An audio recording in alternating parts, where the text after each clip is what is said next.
And what many people discovered is within the very first week of doing this approach, the fat particles are starting to dissipate, and their body is able to take that sugar out of the blood more effectively, and they're able to tolerate carbohydrates. First off, thank you so much again, Dr. Barnard, for taking time out of your busy schedule and joining us today. Well, it's a pleasure to be with you, Bertus. All right. And so I know a lot of people do know you, but some people viewing the channel that I have on YouTube may not know who you are. So I'm just going to give a brief introduction to a man who needs no introduction normally. All right. Dr. Barnard is a well-authored writer. He's published more than 100 scientific research publications, over 20 books, I believe, for medical person and lay readers. So if you haven't read any of his material, look it up online. Dr. Barnard's clinical research has been responsible for changing national policy and influencing American dietary guidelines. He's also the founder and president of Physicians Committee on Responsible Medicine, which puts a much needed emphasis on nutrition and medical education and practice. And of course, if that's not enough, Dr. Barnard is also the founder and president of the Barnard Medical Medical Center in Washington, D.C., which basically practices everything he preaches, right, as an example to the public. So again, thank you for your time, Dr. Barnard. We have a lot to learn from you today.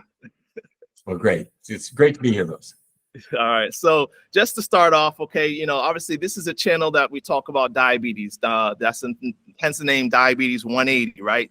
The biggest obstacle that I find a lot of people have in approaching and experiencing, I should say, a diabetes 180 is this carb-centered idea, right? We think that carbs is the problem. We put the blame all on carbs, when you understand the cause of insulin resistance, right, then you could kind of start to guide yourself in the right direction. So can you tell us, number one, what is insulin resistance and what causes it? Sure, great question. That's a perfect place to start. Insulin resistance means that the cells of the body aren't responding to the hormone insulin anymore. Insulin is made in your pancreas, which is an organ right behind your belly button. And it's got a really important job. The insulin comes out of the pancreas and it goes through the blood.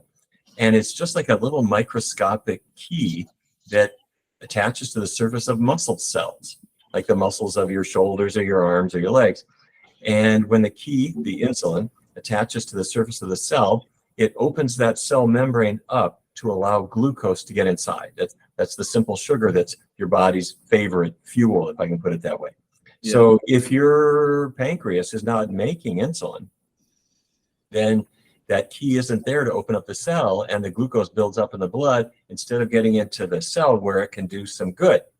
And it's not just in the muscles. The same thing is true in the liver. The insulin key from the pancreas goes to the liver cells, and it parks on the surface of the cell just like a key in a lock, and it opens those cells up to let glucose inside. So here's the problem.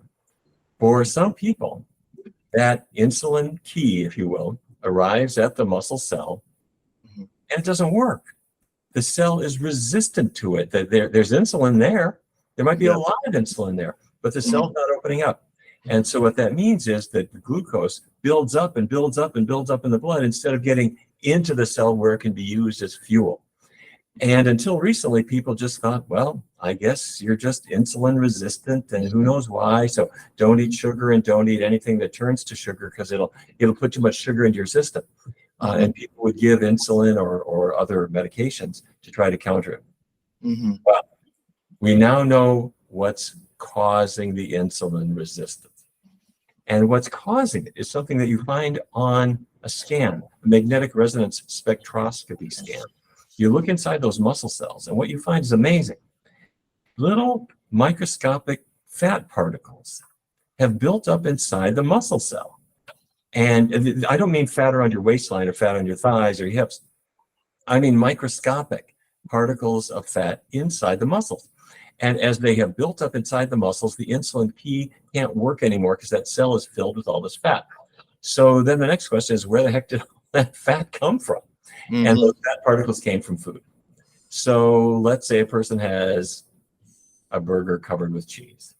Well, there's fat in the burger, there's fat in the cheese. Those fat particles get into our blood, they park inside the muscle cells, and if there's a little bit of it, maybe things won't cause much of a problem. But for some people, it builds up pretty aggressively and pretty fast. They become insulin resistant very rapidly.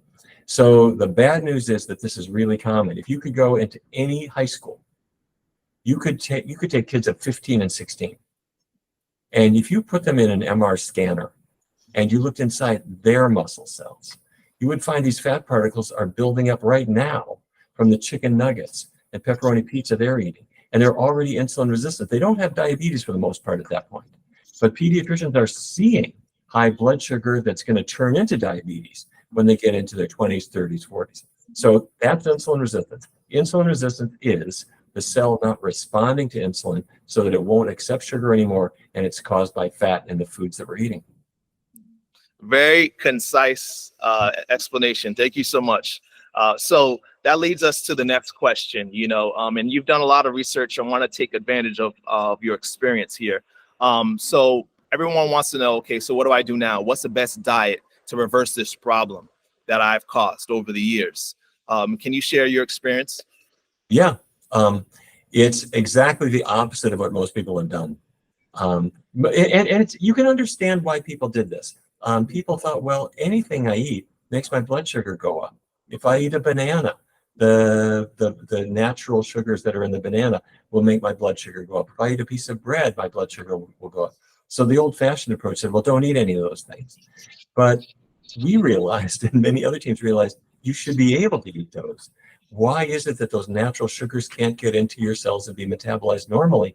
And it's, of course, because of the buildup of fat. So what kind of diet is going to take care of that? Well, what kind of diet could get the fat out of my muscle cells? Let's say fat is in two categories. There's animal fat, there's vegetable oil, vegetable fat. So let's say tomorrow I'm going to be a vegetarian, or let's say I'm going to be a vegan, meaning I don't eat animal products at all.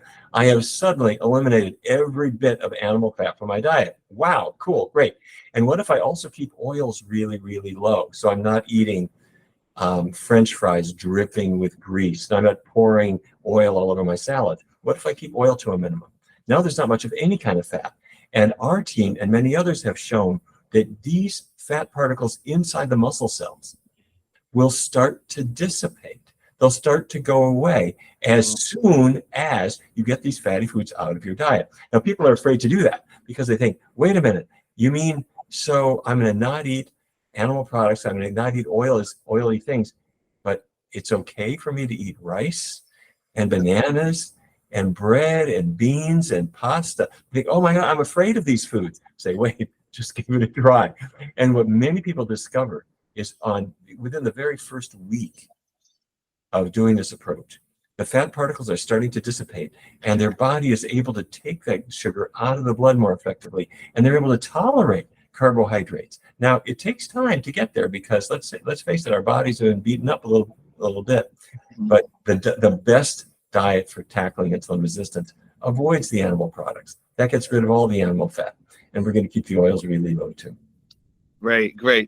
It's amazing how simple it is, really. Of course, once you understand the science behind it, then you know the solution, right?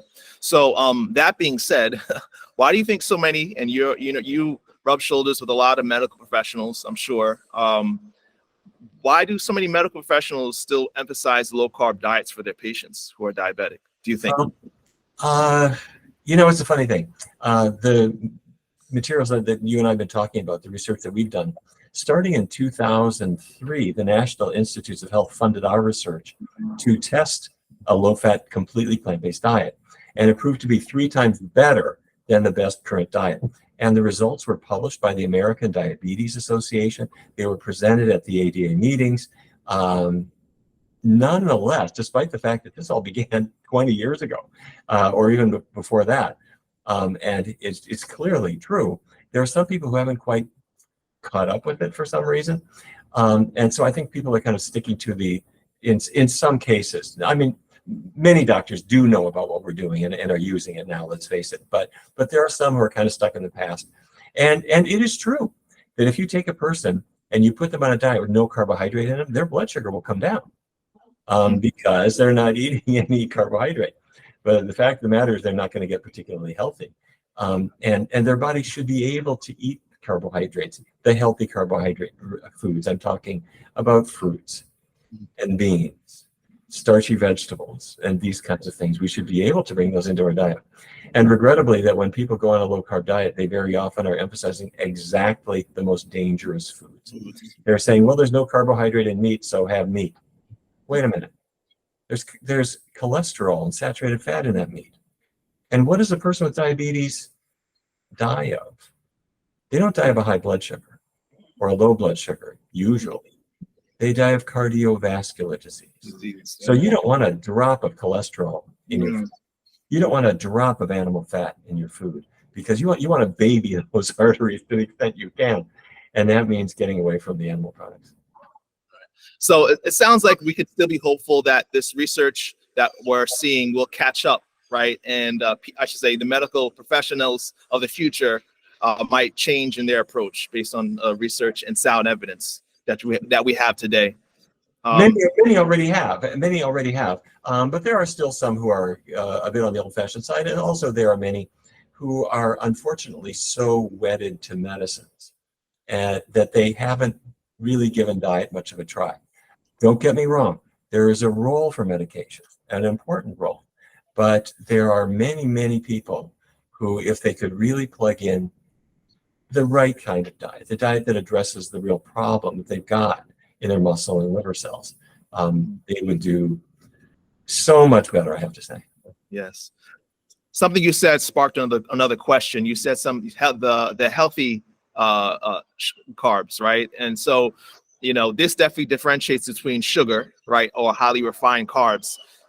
Even though we're emphasizing saturated fat in causing diabetes, does sugar still play or refined carbs play a role in diabetes? Well, first of all, we want to make sure that we're tackling the cause, and that's get the fat out of the muscle and liver cells. So we really want to focus on getting the animal products out of the diet and keeping oils really low. That's job one. Now, it is also a good idea for us to have the healthiest possible foods. Sugar, if you think about it, where does table sugar come from? It comes from sugar cane, where how much sugar cane could you eat? Not very much. I mean, it's filled with fiber and so forth. To get that sugar out of there, you got to send it into a factory, and they extract all the fiber and all the pulp, and they give you pure sugar, or it'll come from sugar beets. Same story. You're not going to eat 25 sugar beets, but they send the beets to the factory, and they get rid of all the fiber and all the pulp, and they just concentrate the sugar. So the table sugar that you're having is something that nature never really intended for you. Or a soda manufacturer will come up with high fructose corn syrup, which is basically a modified kind of sugar that it's a match for table sugar, really. But it's not something that Mother Nature really was kind of thinking about when designing the foods that are really most appropriate for human beings. Yeah. So it sounds like it's more of a problem of excess. Sugar itself is not a bad thing. There are natural sugars, as we mentioned, in fruits, and the starchy vegetables that we can eat, rice and other grains as well, they do release sugars gradually into our bloodstream. That's fine. That's great. Our body is ready to use that. That's a super fuel, and especially for distance athletes, man, they're carbo loading before that big marathon because they know that is the fuel that's going to keep them running and keep their mind working and everything else. So that's a perfectly fine thing. But we want to make sure that foods are a little closer to what nature produced than something that a factory produced. Yep, absolutely. So this leads to our next question. So you talked about your research. Can you talk about maybe, for those who don't know, the parameters of how you set your research up, your research studies, and walk us through maybe maybe one or two that were successful and the results? Yeah, I mean, we've done many research studies. The NIH trial that I mentioned, we started in 2003. And we invited people to come in who had type 2 diabetes. And the way you do it is that you invite people to come into the study. In this case, we had 99 people who started the study. And then by random, we assign half of them to what we're testing. That's the low-fat vegan diet, no animal products. The other half randomly are assigned to, in this case, the best current diet. That was what I'm going to call a portion-controlled diet. And then you just support both groups. Both groups got every week a class. The class led by somebody who was an expert in their respective diet. And everybody got together and we answered questions about how to do that, whatever their diet was, in the best possible way. And then at the end of the study period, and in this case, it was a 22-week study initially, and then we followed everybody for a year after that. But at these time points, everyone stands on the scale and you see how much they weigh, and you stick a needle in their arm and you check their cholesterol and their hemoglobin A1C and their fasting blood glucose, and you can test lots of things. And that's what we do. So that study was really a game changer, because I have to say, in that particular study, I saw something I'd never seen before. There was a man who came in, he was 35 years old, and he had had diabetes for 4 years. And when I was talking to him about why he wanted to be in the study, he said his grandma had had bad diabetes. His grandpa had had bad diabetes. His father was dead at age 30. He said, if I don't get under control, his A1C was 9.5 at this point. He said, if I don't get under control, I'm going to lose a leg. I'm going to go blind. I'm going to end up on dialysis. Something bad is going to happen to me. And so he was in the vegan diet. He got randomly assigned to the vegan diet. And the two things impressed me. The first was, he said, this is the easiest diet I've ever done. And I said, well, wait a minute. People think of a vegan diet as meaning you got to acquire a taste for folk music. You got to wear tie-dyed clothes. You're like this hippie diet or something like that. And that people imagine it's hard. And he said, no, wait. A diabetic diet, in his mind, he said, you should see the kind of diets that I have had to do in the past, where to lose weight, they'll give you a menu that adds up to 800 calories or 1,200 calories. He said, look at me, I can't live on that. You want to eat the sofa. And they make you count carb grams. And if you're over your limit, you got to stop. He said, that's a frustrating approach. But he said, Dr. Barnard, you don't make me do any of that stuff.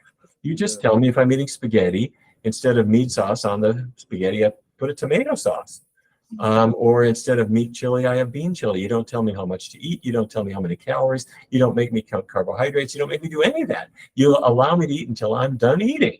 Yeah. And he said, this is the easiest thing ever. Anyway, so that was the first thing. He said, this is easy. Because, you think of it as challenging, but he said, it's really easy.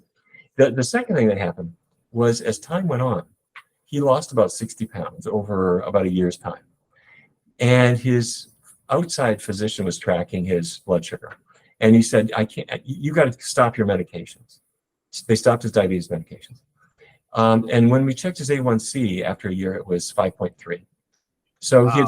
He had started at 9.5 and he was down at 5.3 on no medications. And so, Lewis, imagine you're a man who clearly had diabetes that was not in good control, and you're on medications and things aren't going well. Suddenly, you have what is an absolutely normal A1C value on no medication. He could go into any clinic in the world and they would not diagnose him with diabetes. So I have to say, when I got his lab slip, I had to close my door and kind of pace around my office with this question in mind. Was he cured? Can you cure type 2 diabetes? It's gone. I mean, I can't see it anymore. And at that time, I know it sounds kind of funny today because we reverse diabetes all the time. But at that time, we didn't. At that time, we thought, in fact, people would say, once you have diabetes, you'll always have diabetes. And that was not set up. That was not set out of meanness. That was said to help people to be careful. You got to test. You got to take your medications. You'll always have this. But here was a man who didn't have it anymore. And so that's our goal. Now, I should hasten to say that different people get different results. And so you want to allow people to get the best result that they can get. But in his case, the diabetes was flat out gone. And that showed us we have power healing power that we didn't have before. Powerful. Powerful. That's why I got into medicine, man. Because I believe there's power, especially when it comes to food and lifestyle, nutrition and lifestyle, to take control of our health. So this leads to our one of our last questions, and a big one for sure. What about outliers? Have you ever experienced any outliers that, you know, are practicing low-fat, whole food, plant-based, and still not getting the results they want? Yeah, everybody's a little bit different. And first of all, let me just say that there are limitations to what our body is going to do. When I say the power, there's a healing power. There is, and it's built into our DNA. If I cut my skin, I just cut my hand. I don't doubt it for 1 minute. That skin has the ability to heal. It's built into its DNA. There's a little blueprint that says when you are cut, the cells have to find each other, and the blood vessels that have been severed have to rejoin, and the plans for kind of welding those connections are in your DNA. The Band-Aid doesn't heal you. Your own body has a plan for that. If I break my bone, a cast doesn't heal me. Your bone has the capacity to heal. And Dr. Dean Ornish showed us that arteries open up again. Your arteries have the capacity to heal. Yeah, they do. But only, of course, if you don't pick at that cut or wobble that broken leg or spray too much cholesterol in your arteries. Those things defeat the healing process. Yeah. So if I'm going to say, well, diabetes can heal too, we shouldn't forget that even though my skin will heal, it will heal with a scar. Even though my bone might heal, it might heal with some tenderness. My arteries might heal, but it may be different in different people. So with diabetes, you never know how far you're going to go. But what we should do is not shortchange ourselves. I would not do some halfway diet and say, well, just take the skin off the chicken, see what happens. You're kind of guaranteeing that the person will never heal. Give a person a chance. So if in some of our studies, let's say one person, diabetes flat out gone, somebody else, some benefit, but not complete benefit. There are really maybe three possibilities. One possibility is they're not quite doing the diet exactly in the best possible way, which I must say is very easy to do nowadays, because you might think you've got the very best stuff ever. Manufacturers have something different in mind. You'll get that healthy looking vegan pizza and you'll discover they threw all kinds of stuff in it. They made cheese out of coconut fat, and they will rationalize it. They'll put things on the cover of the pizza that you bought, calling it all natural and organic and gluten-free and everything else, which it may be, and that's all great, but it's still packing fat into your muscle cells. It's getting in your way. Or I'll get 100% natural peanut butter. I mean, and you can't fault a peanut. I mean, right? I mean, that's a healthy food. But peanuts are in shells, and it takes a long time to eat very many of them. Oh, no, I've got a factory that takes the shells off in advance and grinds it all up and puts it in a big bottle. It's something that nature kind of wasn't thinking about. And it's amazing how many fat grams can come into us. So with this long-winded way of speaking, what I'm trying to say is that it's surprisingly easy to have fat packed back into our cells from sources that we weren't really identifying or thought must be okay for some other reason. Or even in some cases, our cravings led us to them. So that's job one. We do a search and destroy for contraband in the diet. Nice. And then there's two other issues. One issue is that for some folks, there may be some damage to the pancreas where the beta cells that make insulin are just not doing their job so well anymore. That happens. That's the problem in type 1 diabetes, of course, but it can happen for other folks. Interestingly enough, our research director, Hanna Kaliova, showed that even the beta cell function can improve with a low-fat plant-based diet. But there are limits. You know, if those cells are dead, they're dead. And then the third possibility, beyond looking at the diet and looking at the pancreas, the third possibility is the insulin-resistant cell itself. I suspect that there are kind of genetic differences where some people had more of a tendency toward insulin resistance and others less of a tendency toward it. And none of that mattered very much through all of the centuries of human existence when there was no McDonald's around. True. When there weren't foods that could really aggravate the insulin resistance in a bad way. So we can look at those possibilities, and some people may only come so far. That's okay. that is not a moral failing. We do the best we can with this fragile body that we have, and you're going to get the results that are in store for you. That was a perfect answer. Thank you so much. I think that's going to help a lot of people. So last question is more of a personal note. You've accomplished some great things in your life and your career. What are you most, I should say, proud of all your accomplishments? Well, maybe I would say this, that what I'm really happy to see is that there are more and more people who are bringing this power into their lives, more and more doctors, physician assistants, nurses, nurse practitioners, dietitians, who are spreading a good word about this power as well. Because let's face it, life is tough. There are a lot of threats that we have against us. And if there are foods that can at least help us to regain a measure of health, or a huge measure of health, or maybe regain vibrant health, let's do that. But it starts with information, and that's what we've got to get out there. I do have to say, though, that I'm particularly grateful to you, Lewis. You were at our International Conference on Nutrition and Medicine, and you saw hundreds and hundreds and hundreds of people all putting this power to work. And the best thing that I think you do, and that our team together does, is after us, there's another generation that are being born now. And they're growing into a culture that doesn't necessarily give them the love that they're going to need. I'm talking about there are going to be foods in front of them. There are going to be other risks in front of them too. But you're helping to change that so that kids can grow up in an environment where health is respected and where they're allowed to really flourish in the best way they possibly can. So I'm really grateful to you for doing that. Yes, thank you so much for that admonition. One of my phrases always finish with is that, beloved, I pray above all things they may prosper and be in good health, even as your soul prospers. And I think that it's powerful when you can know that what you're doing, the work you're doing, the work I'm doing, is adding years to people's lives. You're not just maintaining, the status quo, but you're adding years to their life. That is valuable. That is valuable. So thank you so much for this time. I know this is going to help a lot of people. Definitely look forward to following your career and future accomplishments. And again, as always, keep up the good work. I don't even have to tell you that. Well, there's a lot more to do. We'll do it together. All right. You have a good day. Thank you again. Thank you.